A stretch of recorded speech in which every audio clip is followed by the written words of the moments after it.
There are just 49 days left between us and the first games of the 2019 season on FloFootball. 44 days until Miami and Florida kick things off in week 0. All right.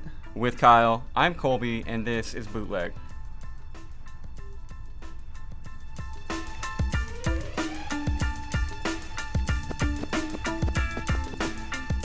On this week's rendition of the show, we welcome back our good friend Nikki Chavanelle from Rivals to talk DMs and Arkansas football, and we will longingly wax poetic about the greatest video game in world history that is no longer with us. But first, I have to keep it real with the people, Kyle. And let me be clear, you shoulder no blame for this. Okay. But last week, we totally mailed it in. Not our best product. It was not. It was not my intent.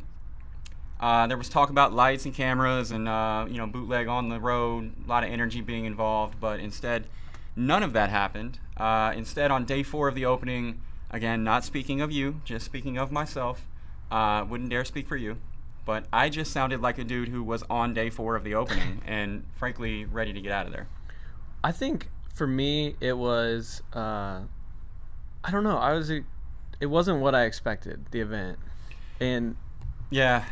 I mean, that's what I told you after the fact, too. Like, I promise, on my mother, it was much better last year. I don't know what was... I absolutely believe that because I remember seeing all the videos from last year, and it just looked like this much bigger production. There was so much more energy in the building. Mm-hmm. And there, when we were shooting that, there was nothing. No, it was dead. Dead.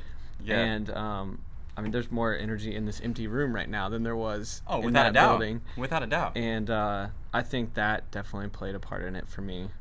Yeah, no, I mean, yeah, same deal for me. Like, again, it was quiet. I'm not gonna. You know what? Let's not delve on the negative. We kind of did this, but it wasn't great. Kind of like the event that we're talking about. With respect to the event, in spite of all the negative that we could talk about, just give me one big thing. Actually, don't give me one big thing because Scott Van Pelt will yell at me again. Give me one larger than average thing that you took away from the opening. So my biggest takeaway, and I know you're going to hit on a certain wide receiver, and I thought the wide receiver group and tight end group was super impressive, but I want to talk about something that wasn't so impressive to me, and that was the quarterback play. I really thought going to an event like this that I was going to see somebody that I was like, holy cow, that kid is going to like lead a team to a college football national championship. Yeah. He's going to go early in the first round, if not first overall, and like he is the future, and I just didn't see that. CJ Stroud was probably the most impressive, and he was good, but there were times when he literally didn't start for his 7-on-7 team because he was struggling, and they put other guys in. I know Haynes King was super impressive in like the Jamboree stuff, but then when they got into actual games, he wasn't as impressive. So I guess the biggest takeaway for me is that no quarterback really like stood out and asserted themselves as like the next big thing. It was just a bunch of above average guys that are probably going to be good on the next level, and this could have come back and bite me really bad if none of them go on and have that great success in college, or if they do have that great success in college and go on to the NFL. But it just felt like the best quarterbacks in the country either weren't there or they didn't have a great week. No, I totally agree with that. It's funny because we were talking to Kevin Sander, our partnership success manager for FloFootball, prior to the show, and he was running through Jimmy Clausen's recruiting class and just naming off dude after dude. Cam was like down there a little bit. Yep. I don't know where he actually was, but he read his name like 4th or 5th off the list. And last year at the opening, it was Spencer Rattler and Bo Nix who really like rose to the top. This year I felt the same way. I know everybody kind of ran together. I tried to talk quarterbacks, but nobody stood out. The guys that I expected to stand out didn't. DJU, whose last name I'm not there yet, but Clemson commit. Yeah, he was not there, and I'm sure if he had been, that he might have been the guy that stood out. But it does feel like a very meh quarterback class to me. So couldn't agree more. So like looking at like the rankings, Harrison Bailey is the second ranked Pro Star quarterback. He didn't start for a 7-on-7 team. Where was he? He was there. He just didn't start. And then Jack Miller and Drew Pine were there, barely saw any playing time. And then Bryce Young and Hudson Card were very just run-of-the-mill to me. Card holds the ball for a long time. Yes. Oh, my gosh. He took the most sacks of anybody. And you would think after the first or second time that internal clock would be going off, you just throw it. Yeah. Because just throwing it is better than taking the sack. And he did not, time after time again. And Bryce Young didn't see the field over C.J. Stroud. Which was surprising. At one point, I thought that it was Bryce Young because we were up in the rafters. And it turns out it was C.J. Okay, well, for me, it was a positive. And that positive was Damon DeMoss, whose last name I literally learned how to say while we were there. Same. But currently listed as the number 2 wide receiver in the 20 class. But I'll be honest, if I'm drafting a team of prospects, give me DeMoss over Julian Fleming. Okay. And that's no knock on Julian Fleming because he's awesome. Yes. He was every bit as good as I thought he would be. And there's, I think, a lot of separation between the two of them and the rest of the wideouts, the rest of the wideouts in that class. But DeMoss was, I mean, first of all, he's 6'3", looks like he's got about a 7'3" wingspan. The best athlete I've ever seen at an event like that. I mean, my girl Leanza and Flo Cheer would freak out about his tumbling routine. Oh my gosh. It was like, actually, if you want to see it, just go to the opening's Twitter account because it's the only thing they tweeted throughout the entire event was DeMoss doing backflips. Pretty awesome. Maybe not worth 4 tweets. Yeah, and then he hijacked the long ball competition and threw 162 yards for good measure. He would have been like 4th in the quarterback competition out of 20 quarterbacks. Yeah. So having said all of that, if he's a 5-star prospect, he's an 8-star personality. I mean, the guy is just like lightning rod, loves the spotlight. The only energy that existed at the opening was a result of him. So I don't know. I think right now where we're sitting, like the moment that he arrives in College Station at Texas A&M, college football is going to know who he is. Oh yeah. I think they're going to feel Damon DeMoss from day one. He has that vibrant personality that all the other players in the camp were they were drawn to him. Mm-hmm. You know, and he was like the ringleader of everything when they were doing like the backflip stuff. And then his team, I mean, I think they showed they were clearly the best 7-on-7 team. They were down 18-0. Yeah. And then he kind of sparked it. They scored with a few minutes left before halftime, and he went over and because the other team was giving him crap, and started giving it to him back and did like the Terrell Owens at the Star. Yeah, it was awesome, man. So it kind of got that buzz and energy going with his team, and you can absolutely see that being a catalyst for Jimbo Fisher and Texas A&M. Yeah. Now, I don't know who put those teams together, but to put him and Julian Fleming on the same team, and Mike Mayer, and E.J. Smith. G. Scott. And G. Scott. That team was insane. Come on. So, having said all that about DeMoss and about that team, you have thought that I would have been a little more excited on the mic a week ago, but, as we pointed out, the opening was kind of a grind for us this year. Yeah. And I also knew that I was just hours away from fleeing to the lake for the 4th of July weekend. So I'm going to blame the 4th of July for last week's lackluster performance. Side note, by the way, 2 things, actually. First of all, Cedar Creek Lake, which is pressed up against Gun Barrel City, Texas, which is one of my all-time favorite town names ever. That lake is super underrated. I'd never heard of it before. It's about an hour 20 drive time from the middle of Dallas. Okay. And it was awesome. And shout out to the residents of Bushwhacker, which is a little neighborhood. It calls itself Bushwhacker. I don't know why, but I think that's awesome. That's awesome too, yeah. All of whom I'm sure listen to our podcast. So shout out to Bushwhacker. For taking it upon themselves to do back-to-back-to-back fireworks shows in that little cove. And so on like 3 straight nights? Yeah, every night. Dang. Yeah, like the 3rd, the 4th, the 5th? Yeah, that's right. It was more like a firework battle because there were like 3 to 4 houses going at once, and they had all the big, expensive fireworks from the local Black Cat stand or whatever. And one would go off, and then another one would go off, and then this one would go off, and then they would be back and forth, and then 2 at one time, and that was every night. It was incredibly impressive. That's pretty awesome. We took Hank to our fireworks. We went to Buda, just because it's closer. Yeah. Much easier to get to, and we had great seats. And we took Hank because we didn't want to leave him alone, thinking that he might freak out and hurt himself. And it did not go well. Oh. After the first few, not go well. After the first few, he was trying to run away. Oh, shit. And so I mean, he's an 80-pound golden retriever, so I'm really holding on tight. So him and I, and Olivia and Jacob, we went back to the car, and he just kind of sat in the car, and we had the door cracked, and we stood and watched the rest. But so I don't know what we're gonna do next year, but Butte is the way to go if you're doing it in Austin. Really good show, much easier to get to. Okay. At least for us, because we're farther south. Yeah, sure, noted. Anytime you can get away from whatever everybody else in Austin is doing, I feel like that's a good call. And you could kind of see Austin, because Austin's did theirs before, and you can kind of see them, too, in the background. They were, like, distant, but you could still kind of see. So, no, it was good. Just nice.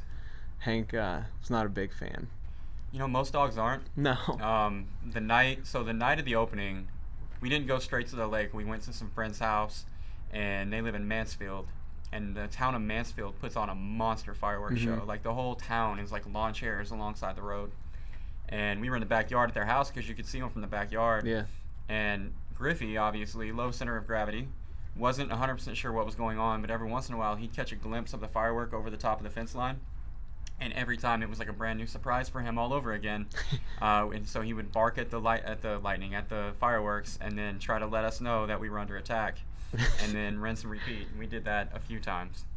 So anyway, then we went out to the lake. And my other thing that I wanted to bring up is with respect to cornhole, which still has a very special place in my heart. Same. I have a new favorite yard game. Okay. Bottle Bash.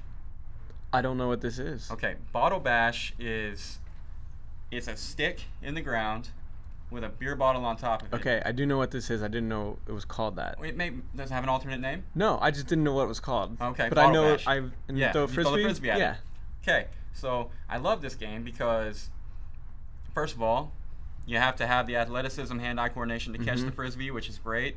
Our rule was you had to hold the beer you were drinking in one hand, so you got to play one-handed. Yep. And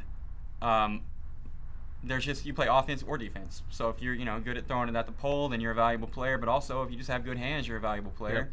So that game is sweet. I love that game. I'll play it forever.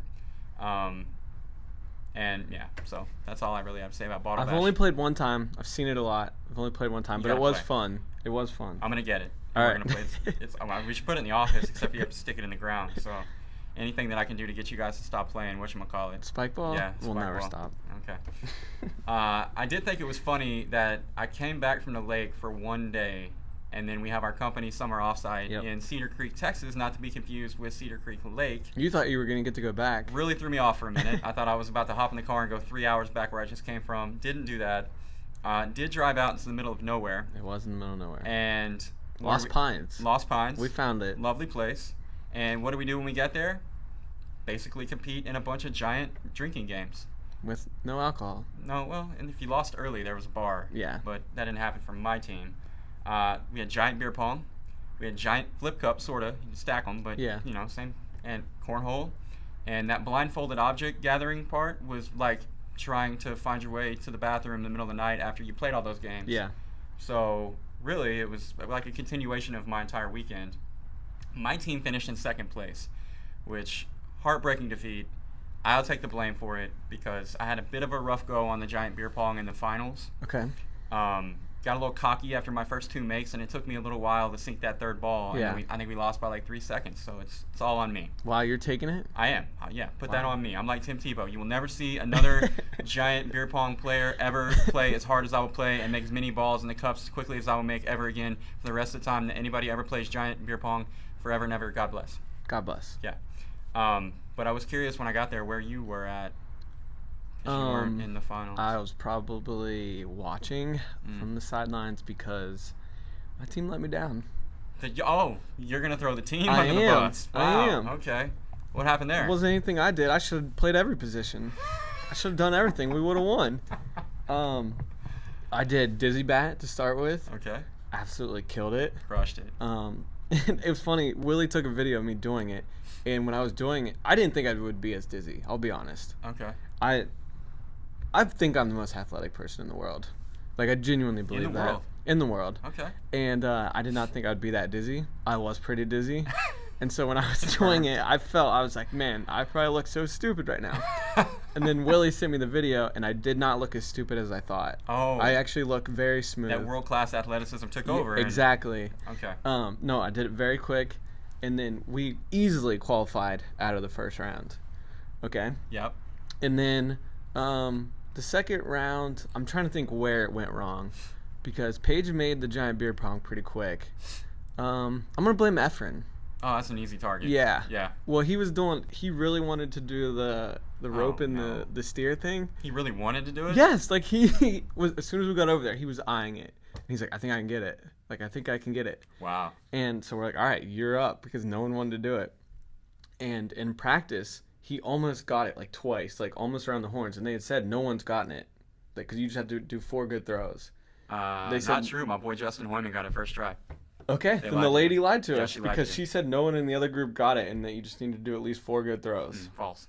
Okay, so I think he was trying too hard to actually get it and like taking his time, because everything else went really quick and I was the runner from the hula hoop down the other end and I'm very fast.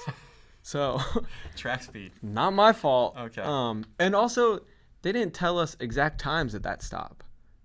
At the other one, no, I know they didn't. They told you exact times. Yeah. So, I didn't see anybody timing. I think they were just eyeballing it. So it might probably work. It's under protest. Okay. All right. So we might have to go back out like in like a week and do this all over again. Okay. Well, that'd be all right. I was gonna rank those games while we were out there, but more fun than that, I thought would be to rank yard games / drinking games, whatever in general. Agreed. Again, we could call it a Mount Rushmore, but I made things difficult, and we're just going to stick with it and call it a totem pole. No, I like totem pole. It's more summary, too. It's like summer camp. Summer camp totem poles. poles. Totem poles, yeah. Absolutely. And bonus points for originality. That's right. So, who went first last time, me or you? You did. Okay. Then you can lead off. All right. No surprise here. I'm going to take spike ball. Oh, okay, good. That leaves all of mine still available. I figured it would, but I need it. It's... So we literally stayed after the offsite and played. I know. A 3-game series. It kind of made me sad. And there's like an addiction group for you guys. It was 100 degrees and it was miserable and we shouldn't have done it. No. But I won, so that's all that matters. And I made a couple of ridiculous plays. I'm sure. So spike ball. Okay. Well, I'm gonna go cornhole. Okay. The most versatile. You can play it at the bar. You can play it at the tailgate party. You play it at a wedding. Doesn't matter. You're not getting any beer spilled on you in this game unless you drop your own beer on you. So it's a clean game. Not really real classy. Sweaty either. I mean, it could be really hot where you are and you can't help it, but it doesn't. Yeah, I played with Willie one time at Lester Pearl and he was sweating profusely. But aside from Will, but it doesn't require a lot of like athletic movement. No, not a lot of physical exertion. Playing or wearing anything. Agreed. Yeah. So I think cornhole, for its timelessness and its versatility, that's going to be the top of my totem pole. And I got a really hard time last week or 2 weeks ago, by the way, for going with the Razorback atop the totem pole, followed by not saying UGA right. Who gave you a hard time? One of Michael's friends, a Georgia guy, who didn't he didn't have enough appreciation for the fact that I went with his own mascot because I lost it because I didn't say the name right. So I got blasted twice. You didn't know. You didn't know. I know, but I'm being very careful here. I'm going to have a flawless totem pole today. That's all I'm telling you. So cornhole goes at the top. All right. I think we did it. We got 2 picks last time. Like we did snake draft. Oh, snake draft. Yeah. Okay, cool. Well, then number 2 pick, I'll go beer pong. Okay. Beer pong's the GOAT. It's the college All-American. It's being good at beer pong is like an undergraduate prereq, no different than taking college algebra. You got to be good at it to succeed in college. And there's no cooler feeling as a 19-year-old than when you catch fire at the beer pong table in front of all your friends. You're not wrong. So, give me cornhole atop, beer pong number 2. Okay. Perfect. I will go, and I hope you know this game. Can Jam. Do you know Can Jam? I know Can Jam. I do. You have to like Can Jam if you like Beer Bash. I like Can Jam. When you go ahead, I'll tell you why I'll poke holes in Can Jam after you're done. After you're done. I like respectfully, of course. Me and my group of friends, we played it a lot. I like it because you do have to be somewhat, athletic with or at least be accurate with the frisbee. Sure. Yeah. And then there's also strategy involved. You need to be a good teammate. You need to be able to put it right over where your teammate can hit it in. Yeah. You also need to be able to hit the Can Jam, if so. Mm-hmm. So there's a lot of strategy involved. Mm-hmm. I like that. And we also always played that you had to have something in your hand. Sure. So you weren't free-handed. It shouldn't just be a universal rule. Exactly. Yeah. We always used to play that too with cornhole. You always had to have something in your hand. Yep. But I would love to hear. So I like Can Jam in theory. Okay. I never enjoy it that much when I'm actually playing it. Really? Yeah. So I mean, obviously you alluded to it. It's a lot like Bottle Bash, except that you're given the option to end the game if you could throw the frisbee toward a ridiculously small opening in the can that you're never actually going to hit. I don't even know why it's an option. Disagree. I've hit it before. Oh, made it before. I'm gonna need to see video proof. Okay. Never happens. Cutout's too small. I don't like that part. And also, you're not allowed to catch it, True. which bothers me because, I like interceptions, not pass breakups. Okay. So the whole, having to, time it to But swat it's it like- down in the can. It's an alley-oop. You got to think of it like it's an alley-oop. Okay, yeah. Okay. Even still, it hurts to swat that thing, The alley-oop's like the coolest play in basketball. Yeah, but, okay, so think of it like the best alley-oop. The lob is kind of high. They still got to catch it. They're not just swatting it. Yeah. If I could catch it and drop it, I'd like it more. That's fine. That's fair. So that's my. I'll play Can Jam. It's cool. I don't mind it, but it's down there a little ways because I like the ability to play defense. Okay. Go again. All right, I'm gonna go with Flip Cup. Love Flip Cup. That was next on my list as well. I like Flip Cup a lot because it incorporates kind of like a team relay thing, and you can and people get really into it. Yep. And when you're up last and it's you and you both are done chugging and you're just trying to get the flip and you beat them, it's such a rush. Euphoric. Yes. Yep. And it's sneaky difficult too, though. Yeah, no, it is. There's some people are good, some people not so much. Right. And you don't want to be that guy that keeps flipping the cup and it's falling on the side and you look ridiculous and you just got passed by. Yeah. More than 3 tries, you let your team down. Absolutely. Yeah. Yeah, you should probably just find somebody else to play for you at that point. Absolutely. Agreed. Love Flip Cup. Great choice. I'll go Bottle Bash, the game that I just raved about. Yep. You already know it's a game that combines accuracy, athleticism, quick reflexes, and unlike some of the others, in that particular game, athletes only. Agreed. Non-athletic, regular people need not apply. You got to be able to catch. You got to be able to throw. You got to be quick on your feet. Yep. Great reflexes. So Bottle Bash, number 3 on my totem pole. And I will round it out with, I'll go Giant Jenga. Okay. I have some options to choose from here. I'm going to go Giant Jenga because it requires very little skill. It does. You don't have to really pay that much attention to it, so completely opposite to Beer Bash, for example. You can participate, appease your wife, we'll say, in my case, who just really wants you to play a game. You can play the game, but really you're keeping eyes on the TV. Yeah, you're not actually watching the game. Yeah. You're just kind of walking back over to pull a piece out again. If it falls down, oh well. Nobody I tried. cares. Yeah. Right. So some camaraderie involved there, but it's not over the top difficult. So you're able to multitask. So we'll put that one at the bottom of the totem pole just in case there's no other option. Okay. I had cornhole on my initial. I knew the risk taking spike ball first. You had to. I did. So I have a backup. Mm-hmm. Bocce ball. You ever play bocce ball? Love bocce ball. I really Great enjoy choice. it. It's not the most entertaining game in the world, but there's something that I really like about trying to be able to, get the right toss and the right speed on the ball. No question. It's a game of touch. Yeah. And feel, and I like that. Absolutely. I'm here for bocce ball. Man. Any others, Mr. Cup, for you? I don't have a big list like I had last week. No, the only one I had left was Beer Pong Battleship, and that was just a bailout in case you took beer pong. Just because it was, you like beer pong, you like Battleship. What's better than beer pong? Beer pong where you sink your friend's battleship. Yeah. That was my pitch. But really, I like beer pong better. Yeah, I agree. Did you clear yours out? Yeah, that's all. That's all for me. I'm lucky you didn't take bocce ball, or else I would have been really screwed. Yeah, we're good there. All right, well, now that we've settled all that, and without further ado, it is time to bring on my good friend Nikki Chavanelle, the managing editor for Rivals Arkansas site Hogbeat. On this, all right, so now that Nikki is done yelling at her dog, she is officially back on the bootleg, and I have to ask, what is your favorite game to play at a tailgate party? Favorite game? Mm-hmm. I can't remember the last time I tailgated, considering I work every football Saturday. But I think I'm pretty good at cornhole. You think? Because I feel like cornhole's a game where you either know that you got it or you don't. I think it depends on the opponent that I'm playing. Sometimes I'm pretty good, and sometimes I'm just okay. Okay, so you're susceptible to someone getting in your head a little bit, is what you're saying. Yeah, I don't perform well with a lot of trash talk. I'm not gonna lie. Okay, I'll log that to memory. It's too much of a mental game. I'd rather just play. Okay.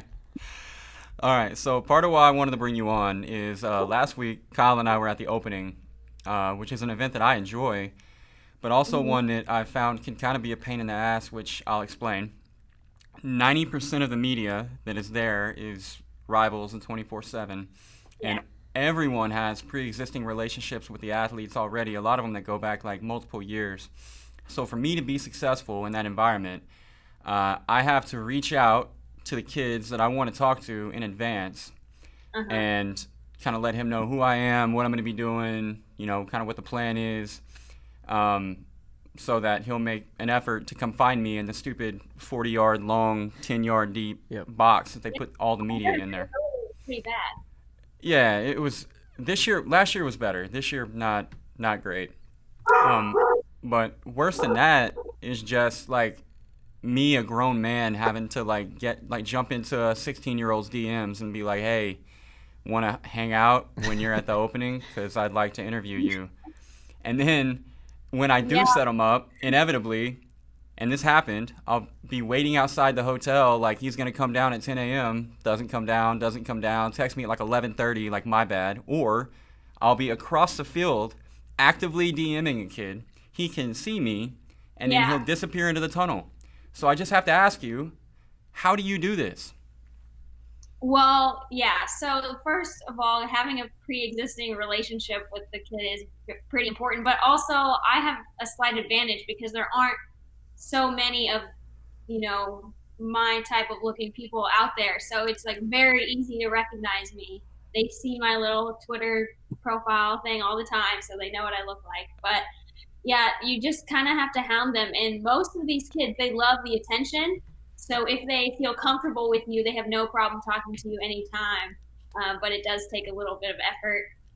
And that goes down to liking tweets that they post because what kid doesn't like that kind of validation and stuff like that? So it's just a constant thing. I have notifications turned on for pretty much anyone that I know I need to be on top of. So it's a lot of work. Okay, so take me through the typical day or week, whichever is more interesting in your life. Well, luckily I think I'm pretty in tune to what's going on recruiting wise here. So I'm not often caught off guard with stuff that's going to happen. So I know if there's a commitment this week, I usually know that it's coming and stuff like that. So I have stuff that I have planned to do during the week, certain recruits I want to catch up with that I haven't talked to in maybe a month. I try to do monthly check-ins with guys and just see how often the staff has been talking to them, and I'll write up, the latest in their recruitment and, do commitments if there are any. July, luckily, is a time where there's typically a good number of commitments because there's not a lot of other positive news happening, so they like to keep July a busy month in that respect. But I just sit around and DM kids a lot, text them a lot, call them. Luckily, during the summer, they're pretty much available anytime. You don't have to wait till after dinner or after practice or after school to hit them up. And these days, kids are on Twitter even during class. So sometimes I feel bad hitting them up, but they're going to do it whether it's me or someone else. So yeah, because very competitive here. If there's something new on a kid and you don't have it first, they'll go over to some other site, if you don't have it. So got to be on top of them. Is it ever weird just DMing kids a lot or even texting with them? Do you ever just feel weird or awkward at any point? Well, I found that I used to be able to relate with kids a little bit more, and now she's like, "Hello, fellow kids." Yeah, now as I'm getting older, I just stick to the usual script and I do get to know them decently well, but I just keep it 100% business talk basically because I'm almost 25 now. There's just not a lot of stuff that we have in common to talk about, so we just keep it to recruiting. Well, best I can tell, you're still about 25 years closer in age to them than the majority of the guys that are on the sidelines trying to get the story. I have an advantage there too.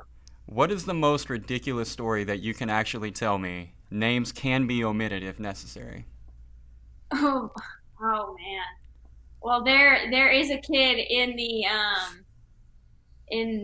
Arkansas, the most recent signing class, that when he was I want to say 15, he would hit on me And then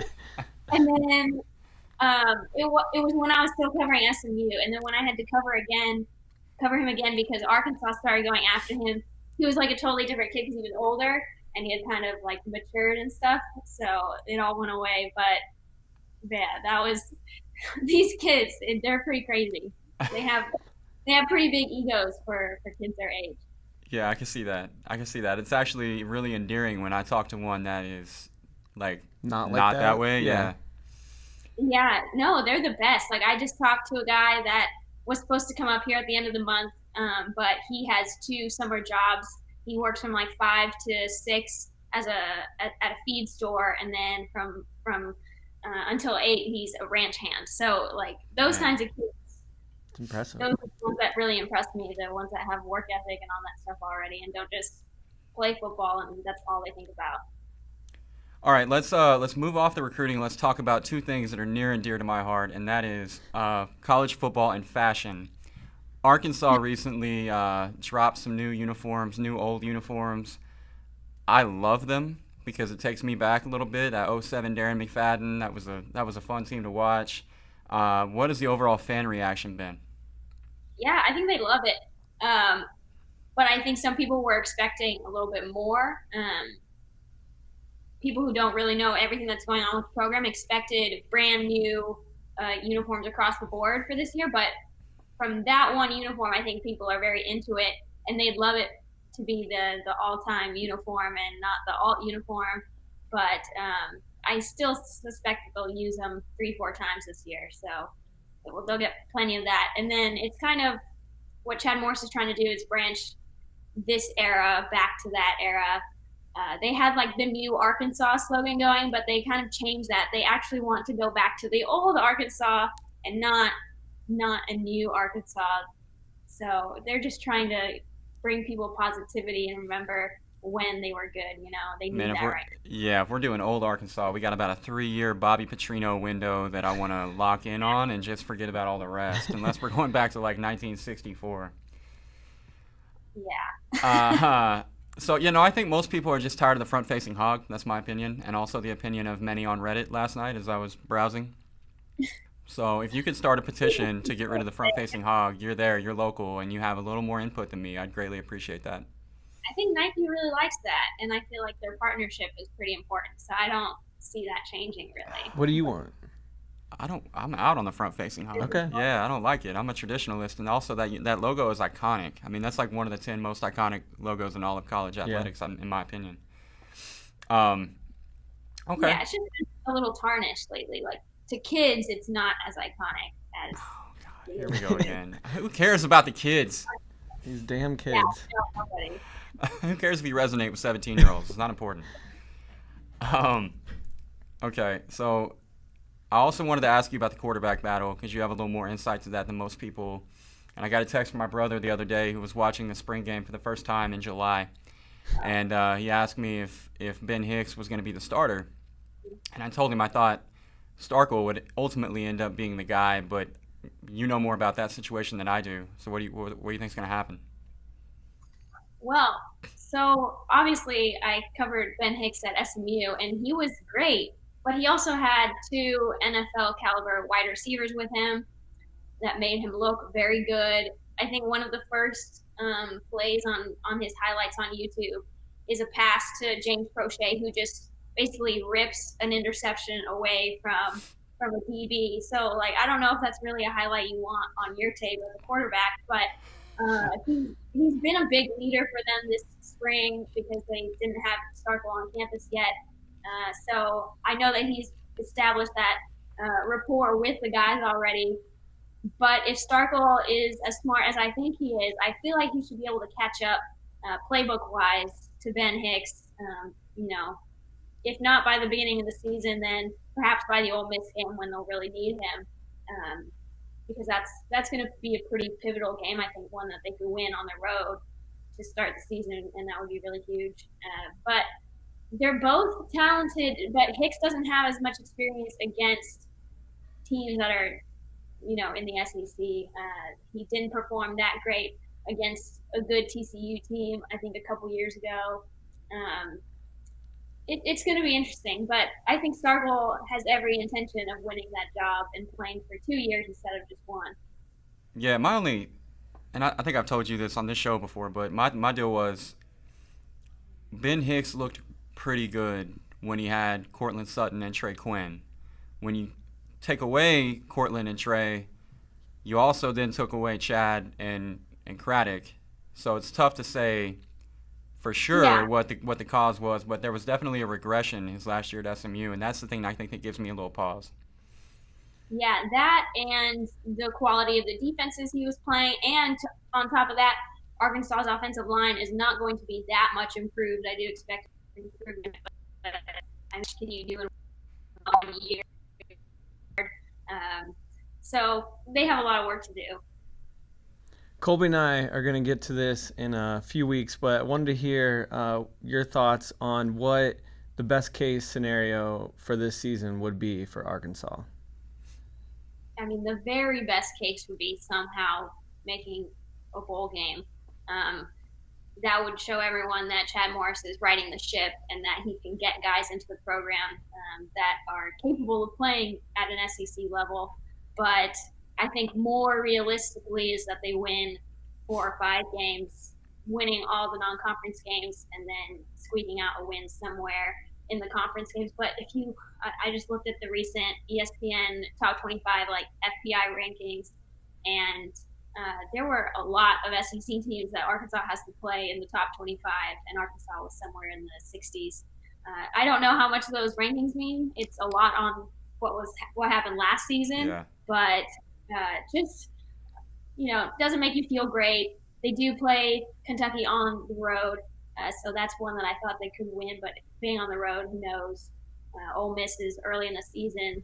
They lost a lot of players, but it's a toss-up. And then the big game, I think, will be at the end of the season against Missouri. And I think that's going to be all about momentum. And if Arkansas' season hasn't gone very well, they're obviously not going to win the last game of the season. That usually doesn't happen. But if they are having good momentum, then they could do it and then maybe make a bowl game. Well, the good news is that one's at home. They have home field at It's in Little Rock. I forgot. Oh, yeah. Okay. Glad they still play there. It's not so nice, Little Rock used to be a home field advantage, but that was a decade plus ago. That is, I hate that they still play there. Anyway, just my opinion. That's another discussion. Little Rock and the front-facing hog, if you're taking notes. Those are things that I would not hate to see go. Okay, obviously we love having you on this podcast. You stuck with us today through a little technical difficulty, which we much appreciate. But I didn't want to let you go before I gave you an opportunity to tell us about your new podcast, which you know that I was very excited to hear about, with you and former Arkansas wide receiver Drew Morgan. Yeah, so the second I saw that Drew had announced that he was retiring from football, at least as a player, he says he wants to get into coaching in a year or a couple of years. The second I saw that, I was like, yes, everyone's going to want him, but I'm going to reach out first, and I'm going to follow up and be super aggressive about it. And so, yeah, it's just really me and him on my couch talking about whatever the latest is. And he's a really, really open and honest guy. And so it's great to hear his opinion and kind of take a look back at what went wrong under Brett Bielema. And I know that's like very much in the past for a lot of Arkansas fans. They just want to forget about it. It is good to hear that Chad Morris is approaching things differently and hearing that even the players knew back then that things were not going to go well, and hopefully they can right that ship. But he's just fun to listen to and really, engaging guy. He kind of dominates the conversation, but I'm hoping when the season gets here, we're going to hear a lot of analysis from him and a lot of color stuff from me. So, yeah, it's called In the Left Lane because Chad Morris is all hammer down. Left lane. We see a lot of that last season, but maybe a little bit more this year. Absolutely. Well, look, I think it's awesome that you have that kind of insight coming from an ex-player, and not just an ex-player, but one that was incredibly successful at the University of Arkansas. Just frankly, one of my favorite players to watch while he was there. And you are an absolute rising star. So the two of you guys together on that podcast is a great listen. I've done it twice already since the show started. Highly recommend to anyone else that remotely cares about Arkansas football or just hearing smart people talk football. you're kind of more of the Fayetteville local than I am these days. I don't get back very often, so next time I'm home, let's grab a beer, place of your choice. Awesome. Let's do it. Thanks, guys. All right. Thanks for being on the show, Nikki. We'll talk soon. No Flipping, problem. you beat him. It's so yes. Yep. And all right, let's wrap things up this week with what might be my favorite topic we've ever done, and that's saying a lot because the totem pole of drinking games is up there. that was a good one. But 6 years ago this week, NCAA 14 hit shelves. Mm-hmm. I don't even think mine hit the shelf. I think I just showed up at Walmart and took it directly out of the box at midnight. Absolutely.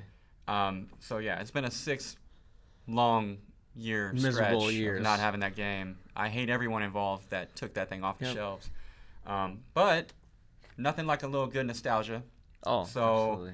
Our idea was, prior to the show, let's build our dream offense from NCAA football games of the past, and it's going to be 1 quarterback, 1 running back, 2 wide receivers, and a tight end. Correct? Yep. Okay. You led off for the totem pole. I'll lead off for this. Go for it. My NCAA football all-time quarterback is Johnny Manziel from 14. 91 speed, 93 agility, 97 vision as a ball carrier. Dang, you looked up the stats. Some of them I did, yeah. 90 throw power and 90 accuracy. The dude was literally unstoppable because, as we all know, if you have a quarterback that can get outside the pocket and move on that game, it's kind of a hack. So Manziel, 14, you couldn't stop me with A&M. No, absolutely not. It was funny when we originally talked about this.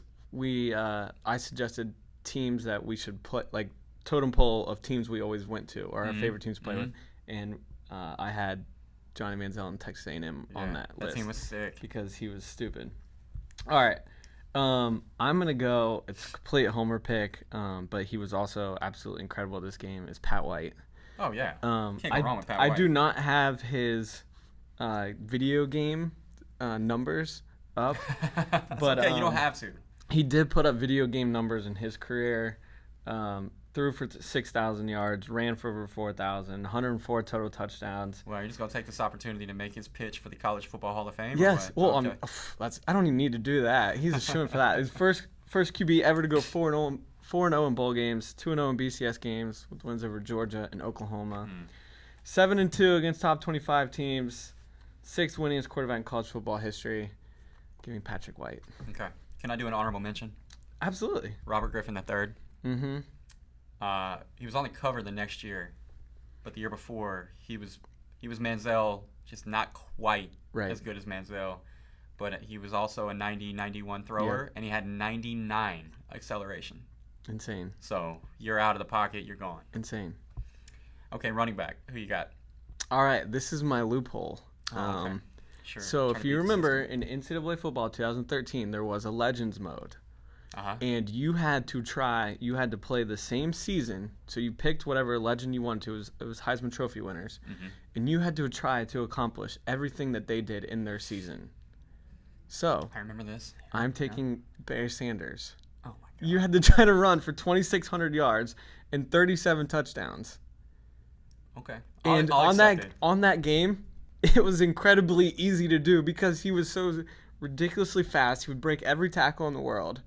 It was completely unfair, but as I just mentioned, his 2,600 rushing yards is the most in a single season ever, and so is his 37 rushing touchdowns. Well, all he has to be is on the game, and it counts. He was on the game, and I played with him, Okay. and it was completely unfair to everyone I played against. All right.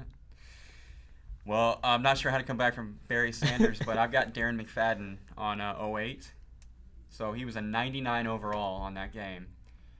And in addition to being a phenomenal, unstoppable runner, they also upped his throwing ability because he was a high school quarterback. Okay. And that particular Arkansas team was the Gus Malzahn year where they ran the Wildcat.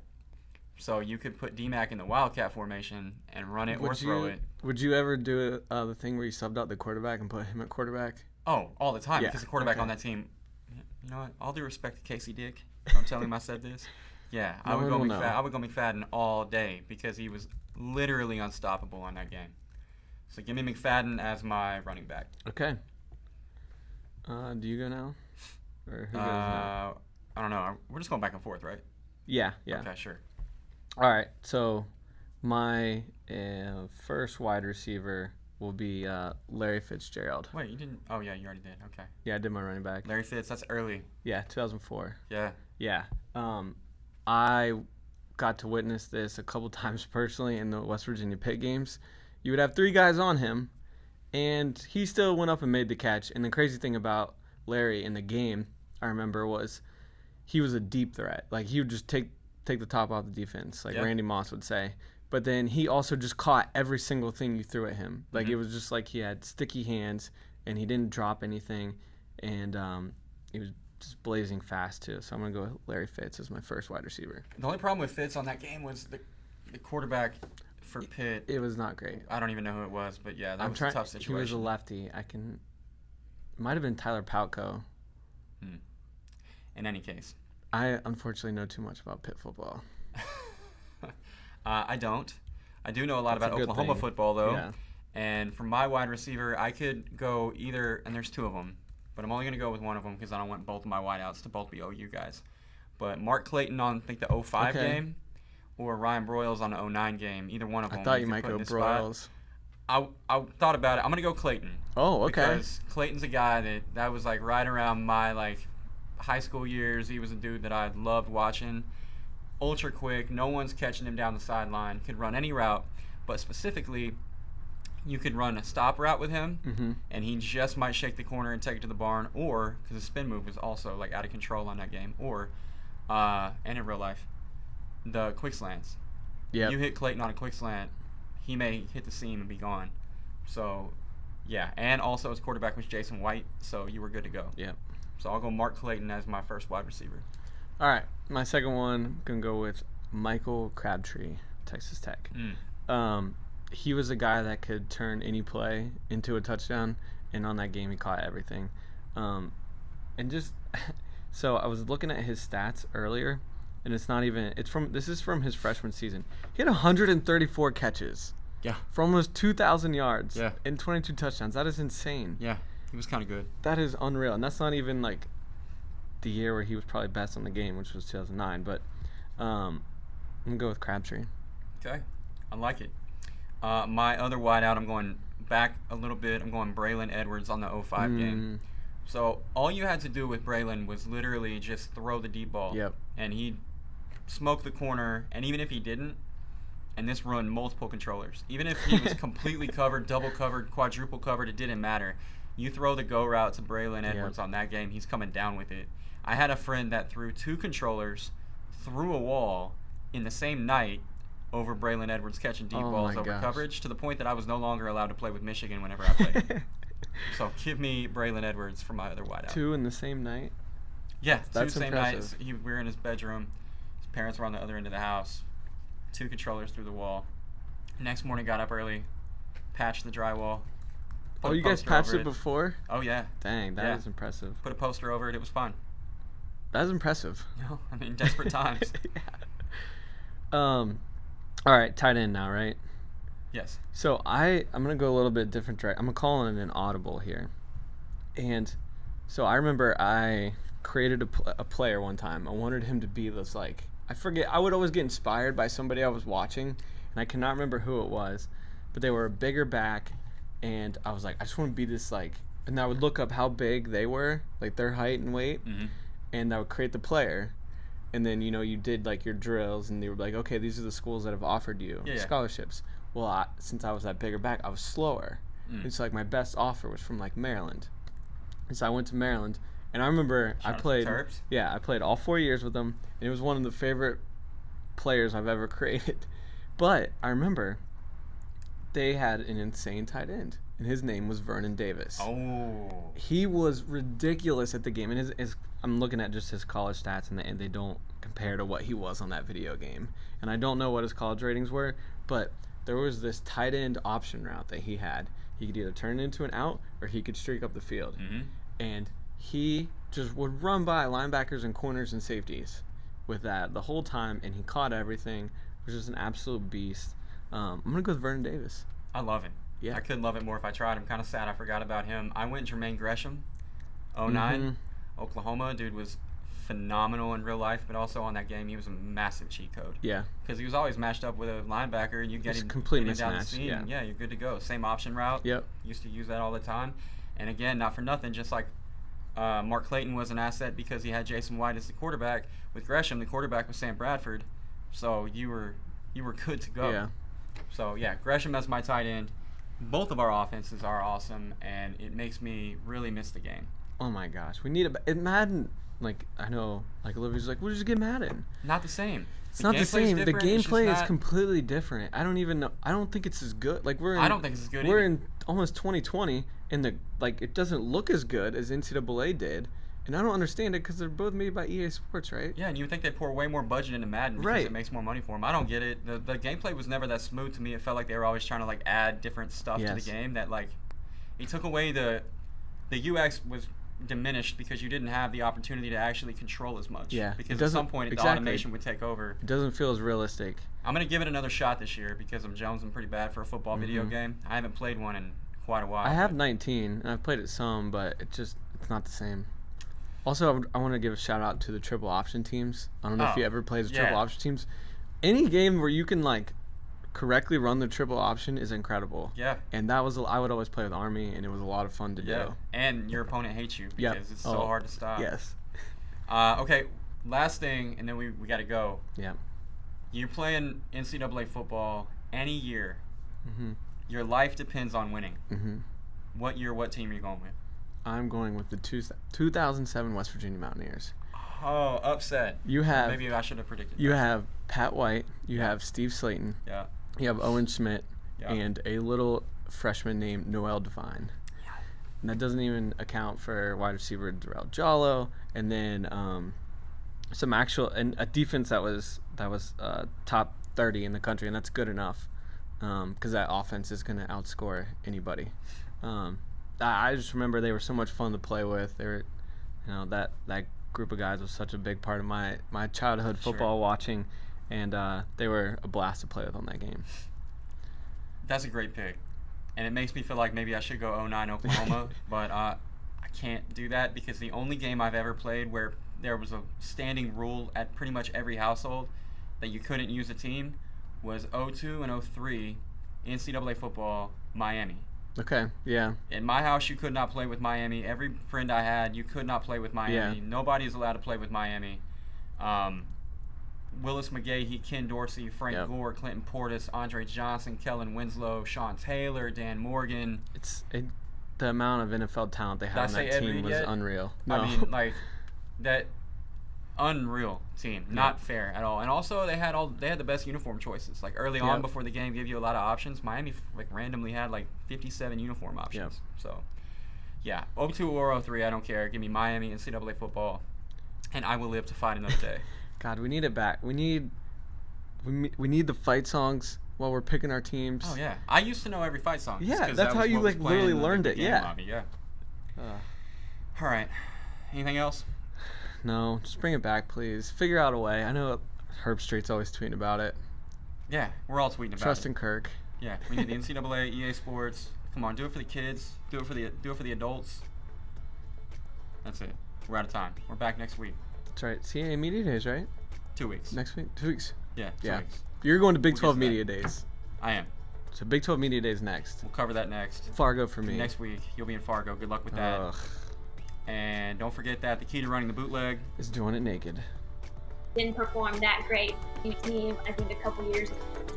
It's good. Our goal has every intention for 2 years instead of just only